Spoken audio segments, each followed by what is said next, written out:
pergamino, papel y también piedra. La humanidad ha buscado siempre la luz del conocimiento y ha querido transmitirlo para las generaciones venideras. Ya ve, ahora no es la piedra, sino la imagen convertida en impulso eléctrico lo que hace posible que yo le acompañe en este instante. Pero hubo otros tiempos y otras maneras de transmitir los mensajes. La Biblia, el libro de los libros, y en la Biblia está escrito. Toda la tierra tenía una misma lengua y usaba las mismas palabras. Y se dijeron unos a otros: edifiquemos una ciudad y una torre cuya cúspide llegue hasta el cielo. Hagámonos así famosos y no estemos más dispersos sobre la faz de la tierra. Mas Yahvé descendió para ver la ciudad y la torre que los hombres estaban levantando y dijo: he aquí que todos forman un solo pueblo y todos hablan una misma lengua. Siendo esto el principio de sus empresas, nada les impedirá llevar a cabo todo cuanto se propongan. Pues bien, descendamos y allí mismo confundamos su lenguaje, de modo que no se entiendan los unos a los otros. Así Yahvé los dispersó de allí sobre la faz de la tierra. Qué extraño Dios, Yahvé, tan celoso de su pueblo, al que parece guiar desde una nube que se desplaza. Pero volvamos ahora a Babel. Volvamos a nosotros mismos, que nosotros somos esa humanidad dispersa. Y preguntémonos, ¿fue realmente así? ¿Quisimos los humanos conquistar el cielo por asalto? ¿O por el contrario, fue Babel la expresión de la súplica elevada al cielo?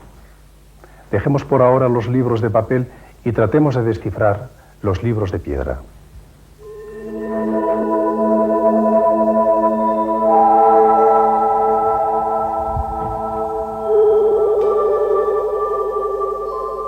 Los zigurats eran una representación del universo. Normalmente constaban de 7 pisos que simbolizaban los 7 espacios celestes: el Sol, la Luna y los 5 planetas entonces conocidos. Los 4 ángulos de cada piso estaban dirigidos hacia los 4 rincones del mundo y del cielo. La Torre de Babel era tan alta como larga y ancha era su base. Formaba, por lo tanto, un cuadrado ideal. Y este cuadrado ideal estaba dividido en 7 partes. Los 7 cielos: negro, anaranjado, rojo, blanco, azul, amarillo y dorado. En la Torre de Babel todo estaba medido y calculado para que fuese una maqueta simbólica del universo, de la tierra y del hombre. Era, para los caldeos, la puerta del cielo, el cielo mismo, al tiempo que la tierra y el hombre.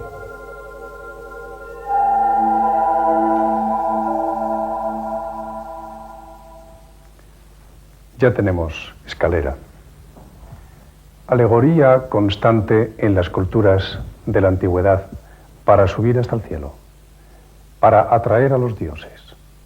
Pero atraerlos, ¿cómo? Tal vez Heródoto tenga una respuesta para ello. En el último piso de la torre hay un gran templo, y dentro del templo se encuentra un gran lecho ricamente adornado, y a su lado una mesa de oro. No hay erigida ninguna imagen. Nadie pasa allí la noche, como no sea una mujer del país, designada por el dios mismo, por Marduk. Y Heródoto se refiere también a aquella lejana unión de los hijos de Dios con las hijas de los hombres. Viendo los hijos de Dios que las hijas de los hombres eran hermosas, tomáronse mujeres escogiendo entre todas. Había gigantes en la tierra en aquellos días, y también después que entraron los hijos de Dios a las hijas de los hombres y les engendraron hijos.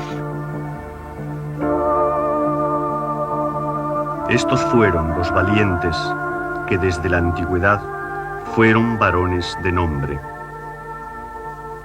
Si unimos este pasaje de la Biblia a la existencia de un templo dedicado al dios Marduk, construido sobre el 7º piso de un zigurat, todo parece un poco más claro. Porque la mente mágica es analógica y admite que lo igual atrae a lo igual.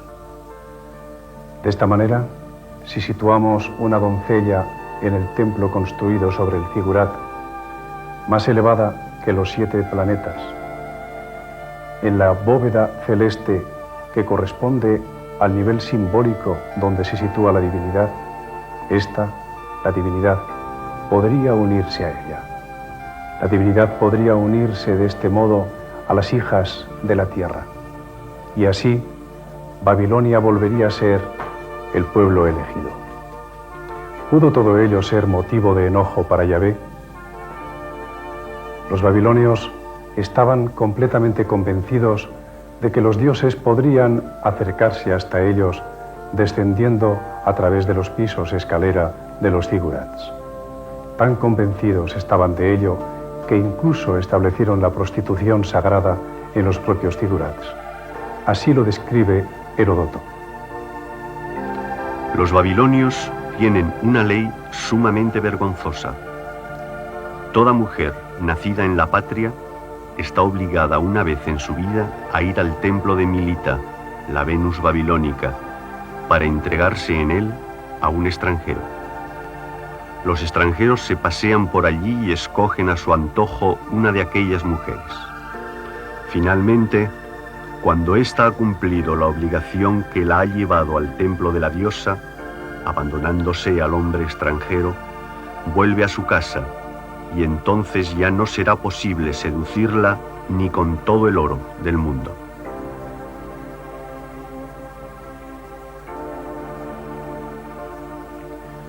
Babilonia no era un lugar corrupto, como tantas veces se ha dicho. Babilonia pretendía, eso sí, ser la elegida de los dioses. La misma palabra Babilonia no significa precisamente lupanar o algo por el estilo, sino puerta del cielo. Y no fue para cruzar esa puerta a los humanos, sino para facilitar el descenso de los dioses hasta la tierra, por lo que fueron levantados cientos de zigurats, cientos de escaleras.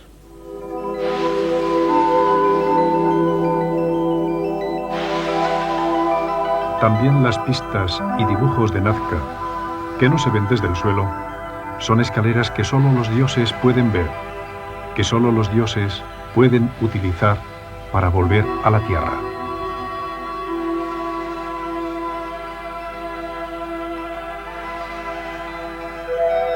Las pirámides precolombinas, Teotihuacán, Palenque, Uxmal, Chichén Itzá, Tajín, Tikal y tantas otras, eran también escaleras. De 7 pisos unas, de 9 otras y de 12 algunas. Porque los cielos y los planetas empezaron siendo 7, pero un mayor conocimiento acabó por extenderlos a 12. A 2 planetas más de los que hoy constituyen nuestro sistema solar.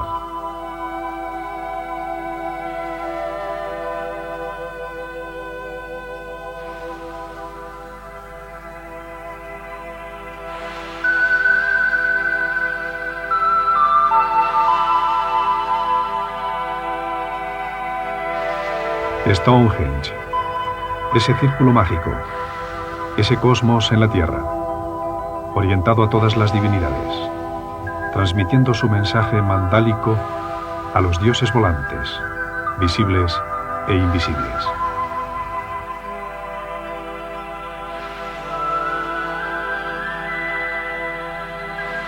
Los Moais de la isla de Pascua, gigantes, hijos de los dioses, haciéndose visibles a sus progenitores.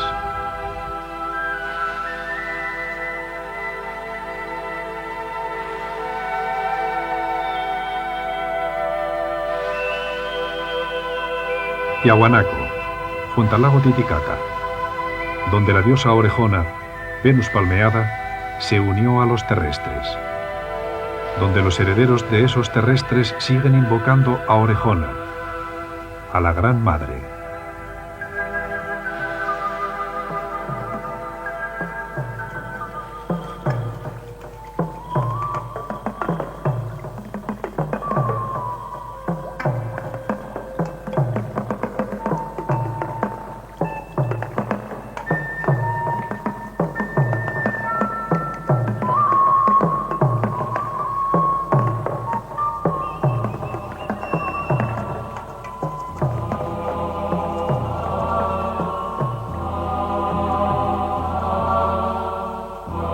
Nuestras catedrales, escaleras también, recintos cuyas bóvedas son el horizonte donde empieza el cielo, símbolo de un ágape en el que los terrestres degluten a Dios, al Dios que desciende para ser sacrificado en el altar.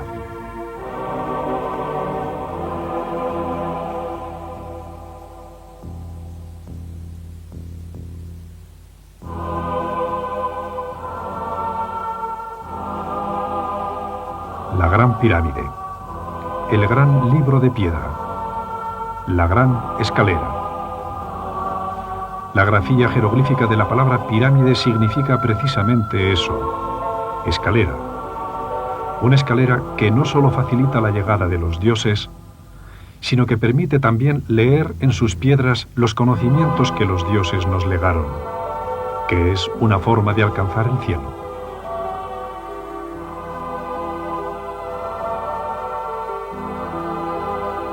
La pirámide es el recinto sagrado que guarda la voz de lo invisible, que nos permite expandir nuestra conciencia, y es también la estructura pétrea que resume los conocimientos humanos.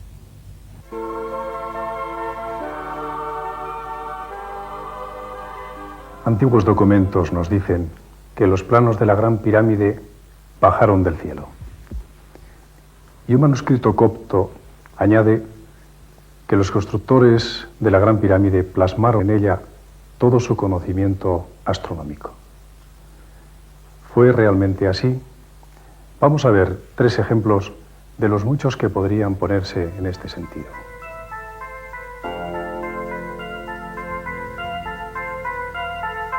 La Gran Pirámide se encuentra perfectamente orientada hacia el norte terrestre, con un desplazamiento de solo 3 grados. Y ese desplazamiento se supone provocado por la deriva de la corteza terrestre en los miles de años transcurridos desde que fue construida. El Observatorio de París, una construcción de nuestros días, no ha conseguido la precisión de la Gran Pirámide. Su desplazamiento es de 6 grados. La Gran Pirámide está situada sobre el más perfecto de los meridianos. Su meridiano es el único que atraviesa el máximo de continentes y el mínimo de mares. Y es el único también que divide en 2 partes iguales las tierras habitadas.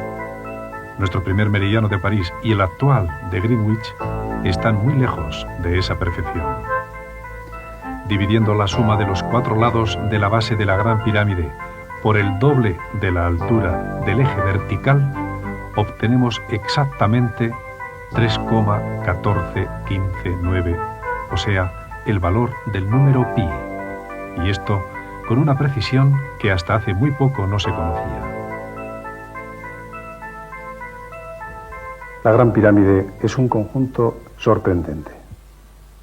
Sorprende su arquitectura y su volumen. Sorprende su perfecta orientación. Sorprende el cúmulo de datos matemáticos y astronómicos que encierra. Y hasta su estructura formal nos desborda. Y no con una, sino con muchas sorpresas. Voy a mostrarle algunas. Sígame.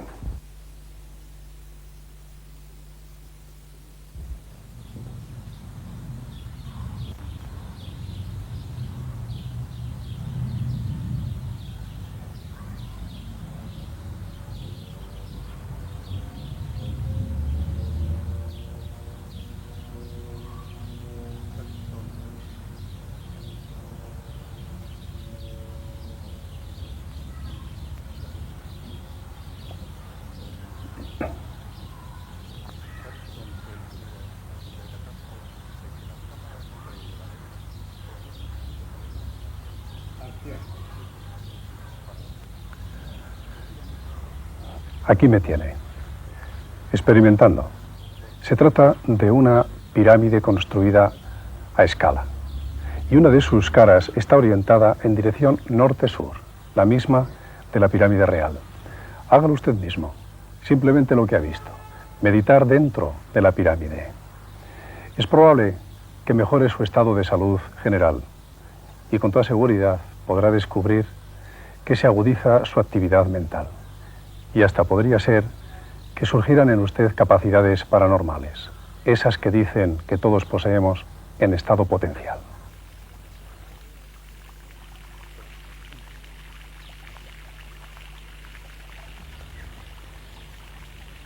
Vea estas pirámides, todas ellas construidas a escala y debidamente orientadas. Esta carne lleva ahí 15 días y sigue sin descomponerse. Se va secando, pero no se pudre. Simplemente se está momificando y además sin perder sus cualidades alimenticias. Y no solo la carne. Podemos deshidratar y conservar frutas y cualquier tipo de alimento blando. Y podemos conservarlo casi por tiempo indefinido. Podemos fabricar queso o yogur. Y mire, esa planta está creciendo dentro de una estructura piramidal de varillas. Con eso basta. No es necesario un revestimiento. Y vea la planta, mucho más grande y sana que esta otra, siendo que las dos han recibido los mismos cuidados. Y así ocurre con casi todas las plantas. Con la Gran Pirámide se puede intentar casi todo, y casi todo se consigue. Incluso conocer la fecha del fin del mundo, que según algunos está inscrita en sus corredores.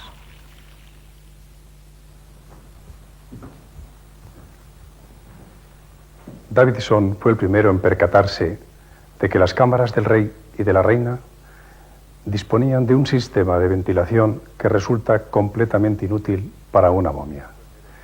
Y así lo hizo saber, enfrentándose una vez más a todos los arqueólogos. Porque a partir de esa observación, Davidson comprendió que había un mensaje profético contenido en la Gran Pirámide.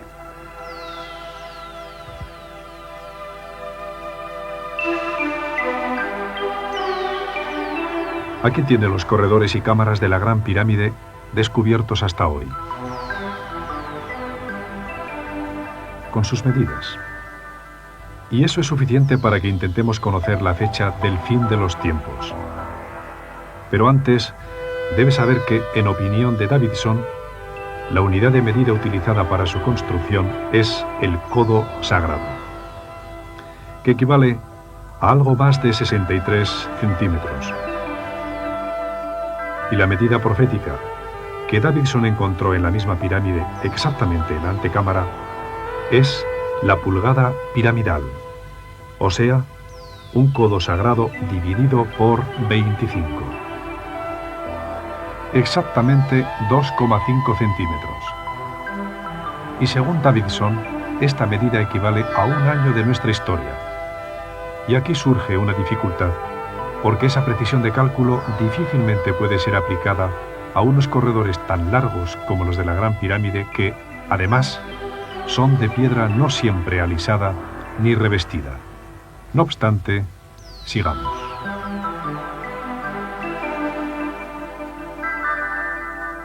Davidson entendió que el cálculo de la profecía se inicia en el punto A y que este punto es el año 4000 antes de Jesucristo, fecha del principio de la historia de la humanidad según la cronología bíblica. De manera que empezó a contar años desde el punto A razón de 2,5 centímetros por año, y así el punto B corresponde al año 1486 antes de Jesucristo, que podemos considerar fue la fecha del Éxodo.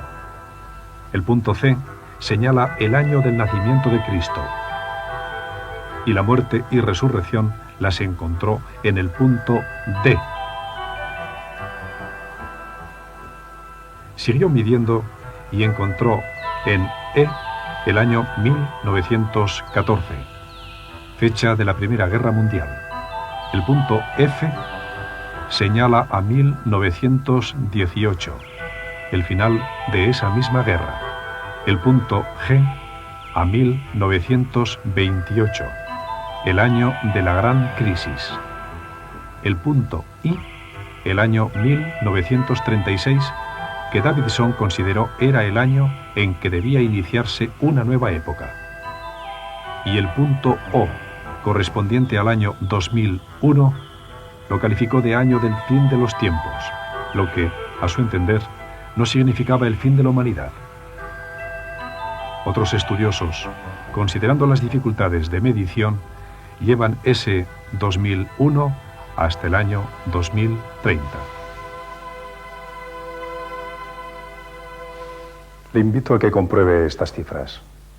Ya sabe, las fechas importantes coinciden con el comienzo de los corredores, con el lugar donde se cruzan y en general con cualquier incidencia que interrumpa la regularidad de su trazado. Y teniendo en cuenta además que una pulgada piramidal equivale a un año de nuestra era, le invito también a que calcule otros ejes que no estudió Davidson. Por ejemplo, SEQ tiene aproximadamente unos 28 metros. Y como hemos relacionado a B con el año 1486 a.C., Q correspondería al 2606 a.C., año que, a entender de algunos, fue el de la construcción de la Gran Pirámide. Un juego de fechas realmente apasionante. ¿Una verdad también? No lo sé. Pero en el periodo de tiempo que va del año 2001 al 2030 coinciden otras muchas profecías. Y esto me hace pensar que la Gran Pirámide, al igual que otros libros de piedra, es un faro que alumbra el futuro de la humanidad. Un mensaje de luz que hemos heredado de nuestros enigmáticos antepasados.